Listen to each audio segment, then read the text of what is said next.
Hello friends, I am Tanisha Gangrade and you are watching TG agri. आज हम plant pathology series के lecture 6 में बात करने वाले हैं disease severity and disease incidence के बारे में। साथ ही हम डिस्कस करेंगे डिसीज फोरकास्टिंग के बारे में कि वो क्या होता है, कितने टाइप्स के होते हैं, क्या क्या मॉडल्स हैं और साथ ही कौन कौन से फैक्टर्स उसके लिए रिस्पॉन्सिबल होते हैं। तो चलिए हम हमारी वीडियो को स्टार्ट करते हैं, पर उससे पहले आप हमारे चैनल को सब्सक्राइब करना ना भूलें। तो चलिए शुरू करते हैं।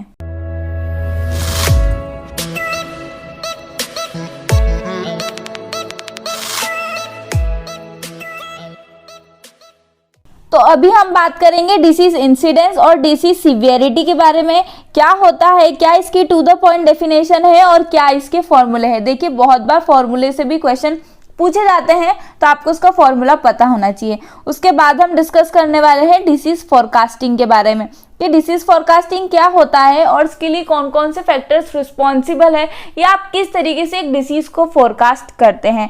And the one of the most important thing जो आज हम बात करेंगे वो है कंप्यूटर साइमुलेशंस मॉडल की, कि कौन कौन से साइमुलेशंस मॉडल कौन कौन सी डिसीज के लिए अभी तक बनाए गए हैं, सबसे पहला कौन सा बनाया गया था और मेनली कौन सी डिसीज के कौन से होते हैं। ठीक है, तो चलिए हम सबसे पहले स्टार्ट करते हैं डिसीज इंसिडेंस से। ओके, अब डिसीज इंसिडेंस का क्या मतलब होता है। देखिए, डिसीज इंसिडेंस का सीधा सीधा मतलब है कि सपोज आपके पास 100 प्लांट है, तो उसमें से आपके कितने प्लांट अफेक्टेड है।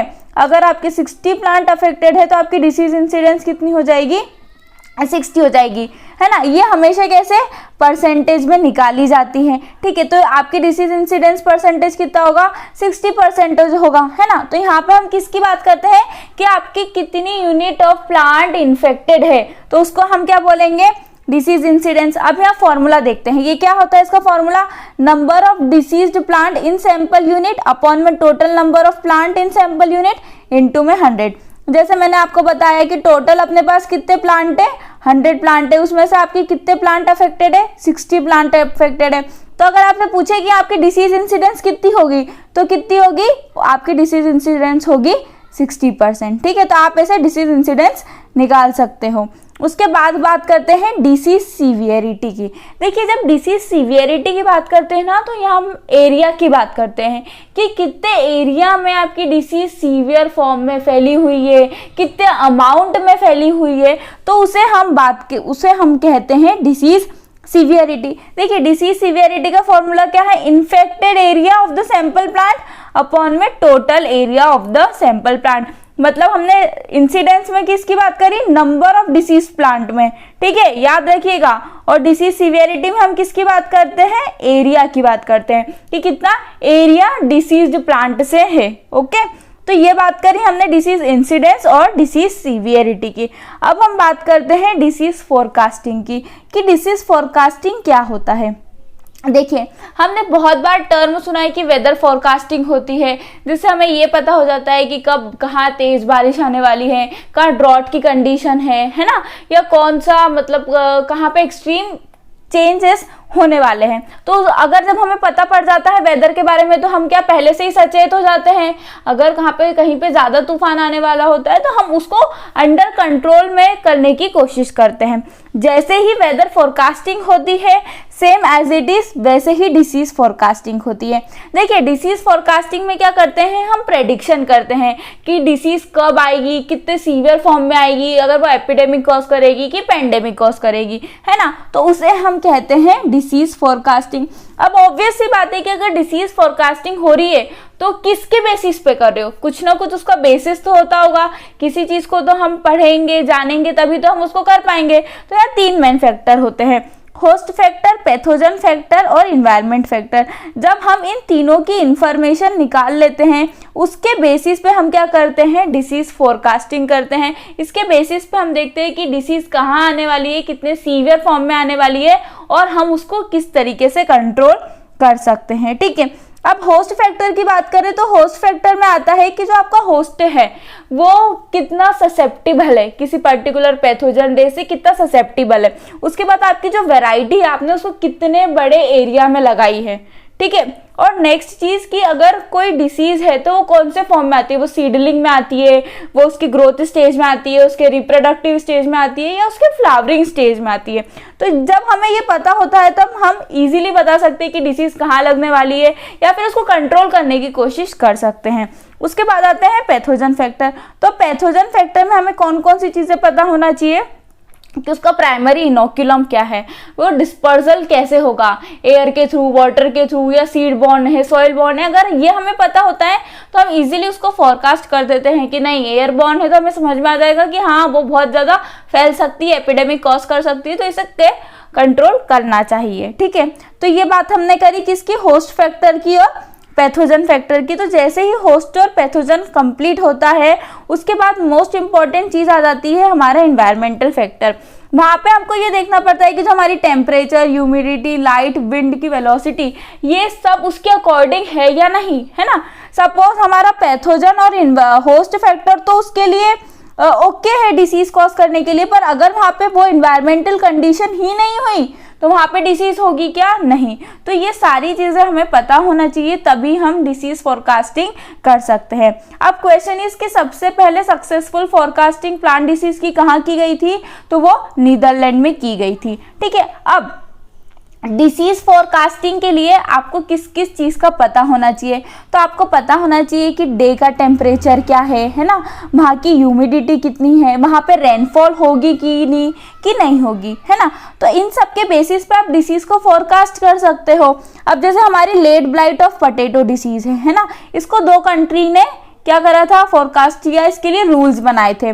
ठीक है, एक कंट्री ने बनाए थे, नीदरलैंड ने बनाए थे, और दूसरे इंग्लैंड ने रूल्स बनाए थे। तो जो नीदरलैंड ने रूल्स बनाए थे उसको हम कहते हैं डच रूल्स, है ना, और जो इंग्लैंड ने रूल्स बनाए थे उसे हम कहते हैं बेमोंट रूल्स, है ना। इसके बेसिस पे क्या करते हैं, हम डिसीज की फोरकास्टिंग करते हैं कि हाँ अगर ये कंडीशन रही तो डिसीज होगी।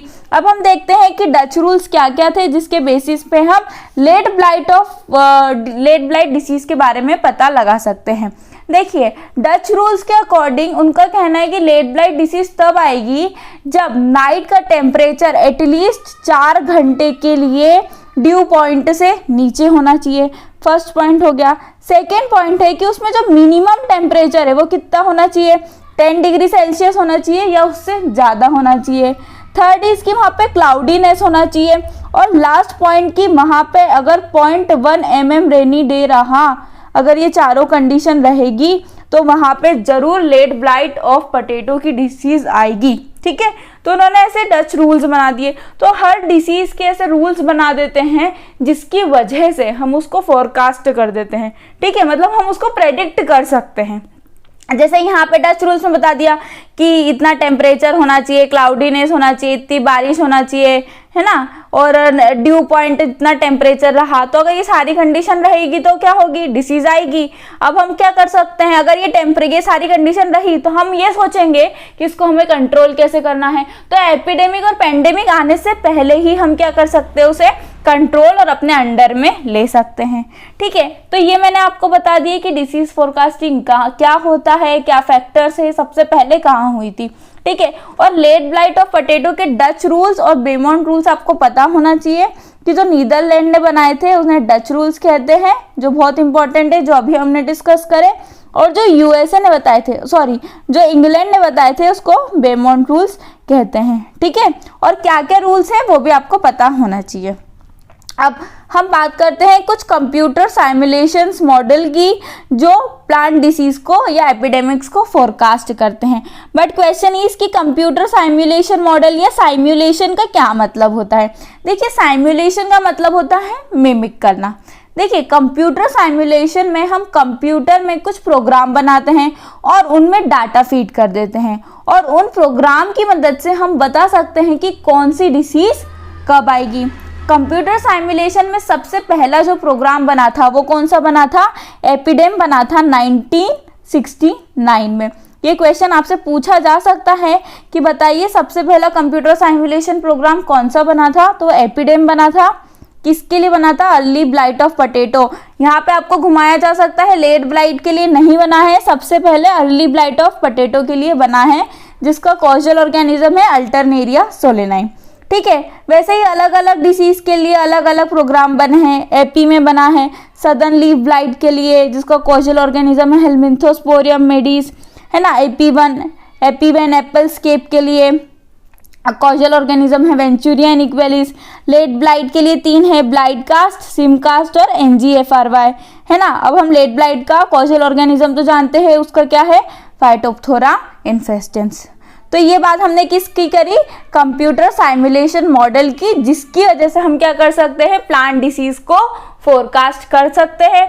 और ये भी हमने बात करी कि साइमुलेशन मॉडल क्या होता है। ओके, तो आई होप आपको आज का हमारा ये वीडियो समझ में भी आ गया होगा और आपके जो भी डाउट रहे होंगे कि साइमुलेशन मॉडल क्या होता है, फोरकास्टिंग क्या होती है, ये भी अच्छे से क्लियर हो गया होगा।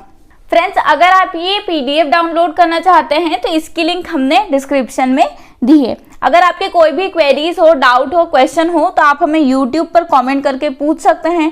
आप हमें Instagram और Facebook पेज को भी फॉलो कर सकते हैं, जिसकी लिंक हमने डिस्क्रिप्शन में दी है। साथ ही आप हमारे WhatsApp ग्रुप और टेलीग्राम चैनल को ज्वाइन कर सकते हैं, जहां हम डेली क्वेश्चंस को डिस्कस करते हैं, ताकि आपके लिए काफ़ी हेल्पफुल हो जाए। इसकी लिंक भी आपको हमारे डिस्क्रिप्शन में मिलेगी। हमारी वेबसाइट भी है tgagri.com करके, जहाँ पर हमने एग्रीकल्चर के सारे PDF को बहुत ही अरेंज्ड मैनर में जमाया है, जो आपके लिए काफ़ी ज़्यादा हेल्पफुल होगा। तो आई होप आपको आज का वीडियो पसंद आया होगा, काफ़ी हेल्पफुल, काफ़ी इन्फॉर्मेटिव रहा होगा आपके लिए। अगर आपको और ऐसे प्लांट पैथोलॉजी की वीडियोस चाहिए तो आप हमें कमेंट में बताइए कि आपको कौन कौन से टॉपिक पर वीडियोस चाहिए। पर इस वीडियो को हम यहीं ख़त्म करते हैं, उससे पहले stay healthy and stay happy. Thank you.